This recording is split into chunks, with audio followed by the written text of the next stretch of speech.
Welcome to Let's Talk with your host, Teresa Ann. I am so glad you're joining me on today's Motivational Monday. So today's Motivational Monday, I wanted to talk about unity, intimacy, togetherness, familiarity. Do you know that that's what it takes for someone to be intimate, truly intimate? I'm not talking about a one-night stand or a fling. I'm talking about true intimacy where you literally you know the smell of that person when they walk into the room, or you have such unity that you could literally be just sitting there next to them and you have the same thought at the same time. Well, with that intimacy, togetherness, unity, that is what we must have with God. And it doesn't come from a place of being well behaved. It doesn't come from a place of self-discipline. It comes from a place of awe. When you become in awe of someone, you want to be with them even more. You can't get enough of them. There's almost a healthy obsession, if there's such a thing.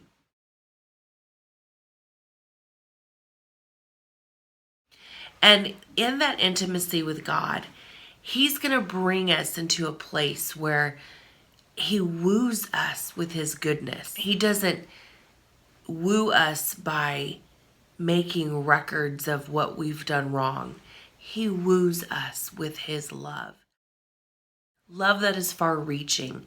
It's incomprehensible. It's beyond understanding. How can we know such intimacy? How can we know what that's like with God?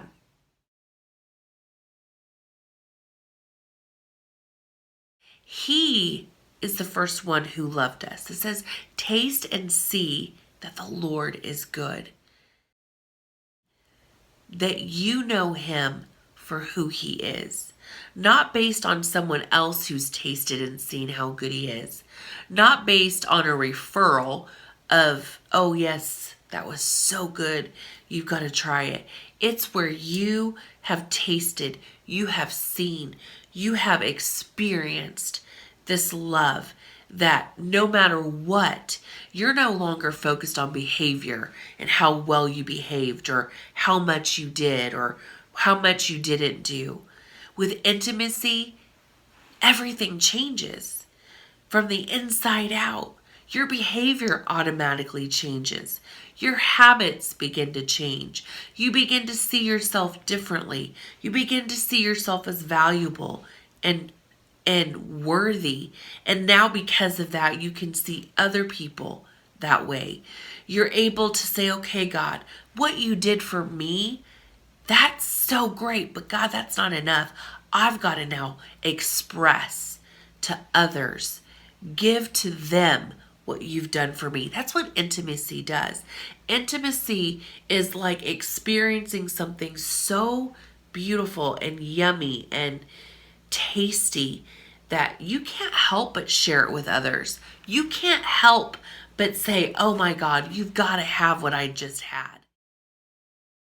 If you're in leadership within a church, or you're a life group leader, or you're someone who mentors people, always look at it from a place of intimacy, not from a place of performance or numbers or, how well they did.